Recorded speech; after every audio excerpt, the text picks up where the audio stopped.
No, I just said we're going to do our yearlings. I'm going to do a yearling list tomorrow. I'm going to do a 2-year-old list tomorrow. And I am going to do, apparently Amy ordered some food. That's either a DoorDash or an assassin coming to, no, it's DoorDash. I'm going to run through your 3-year-olds for you right now. Allure, man, was she good.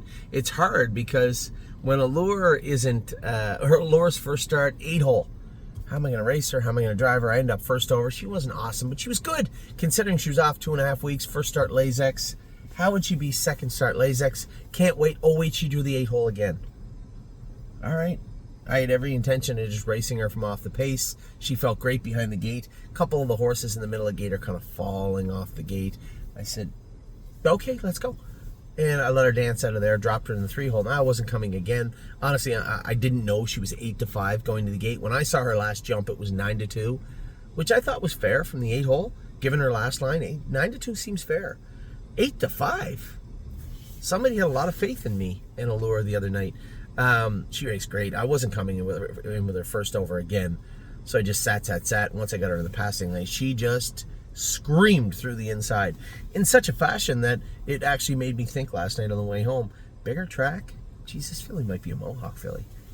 And that's exactly what we're going to find out soon enough. She's heading over to Mohawk next week. Arrowhead Hanover did not get in on Tuesday.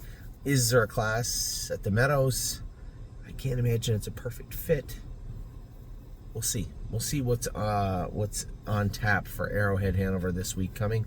Aunt Lily is in the sale on Monday. Put those 3 mares in the sale. I wouldn't get too worked up about it.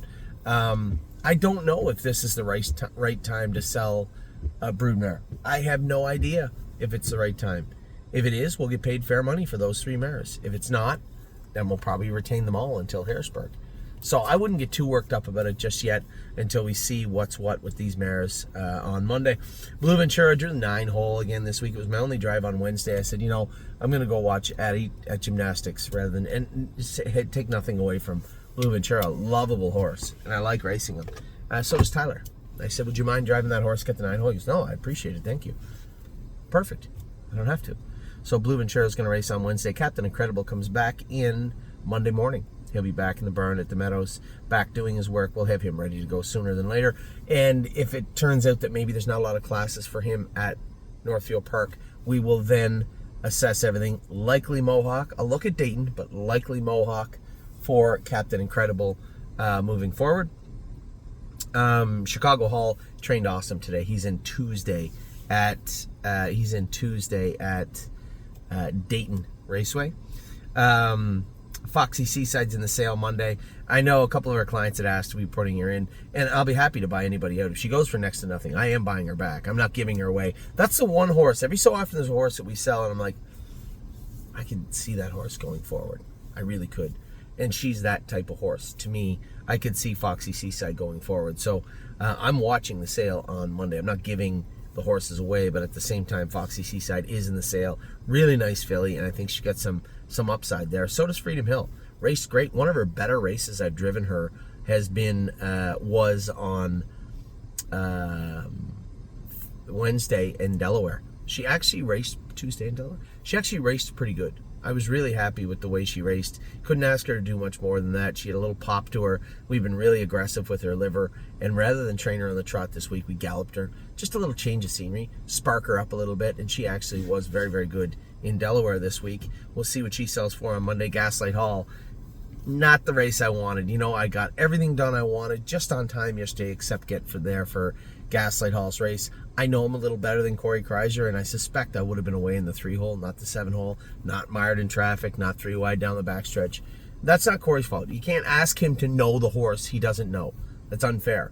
And I did everything I could. We didn't spare a second in Ontario. It was the border. The line and the Nexus line, I just could not get back through in time, and ended up missing the race. So will that affect Monday? It would be hard for me to think it wouldn't. So there may not be any change in the roster in regards to Gaslight Hall come Tuesday morning. Gorgeous Package, not her fault. She made a break. I pushed her over the line on Thursday. I made it very clear going into the race to Jason and anybody that was there, I was going to be in the 2-hole, or I was possibly going to be on the run, but I wasn't retreating off the car, and she didn't run bad. She just put a step in, couldn't catch herself, and rolled off stride. Not the end of the world. She actually raced very, very good. After that, her mile was very, very good. Earplugs in, 55, last half 56. The power was there, the strength was there. Just made a little misstep in the first turn. She'll be back right at it in Dayton next week. She's a nice filly. Where are we at here? Gorgeous package. Grand Slam Dio's in the sale on Monday. We'll see how that plays out. Manhattan Money did not get in Dayton. We'll race him at the Meadows, or we'll race him in Northfield next week. One or the other. I'm not sure. I'll talk to Tim and Jason about that this week. Melisandre is in the sale on Monday also. I have no idea what's going to take place there. We'll see. We'll be jogging her until we decide whether we're selling her or not. Memento Mori. That I told you guys about how high Arrowhead Hanover's liver was. It was incredible that he could even do his work. We're going to have to get this down somehow. It's going to take some time. Memento Mori's was 20% higher.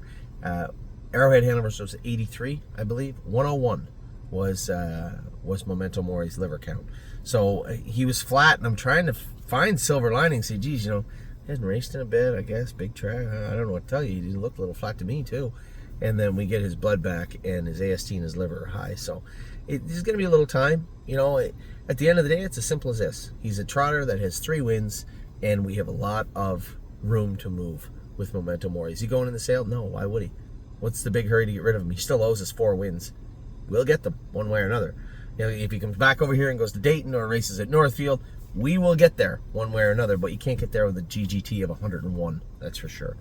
Nassau will be coming back in. I told you he was coming back in next week. He said he's eating good now. He's starting to put weight back on. Well, he didn't have a whole lot of weight to lose when he went out there, so if he's just putting it back on, you know what? Just deliver the horse next week. How's that? So that's when he's coming in. Raging Hanover's going to qualify Tuesday at the Meadows. I got to reach out to Tim about qualifying him. Woodmere Betcha today or tomorrow. I think I saw her in to go in Somerset. I'm not sure. I think she's going to go today or tomorrow in the Maritimes. She's got stakes coming up, and somebody said, "Are you going to bring her up here?"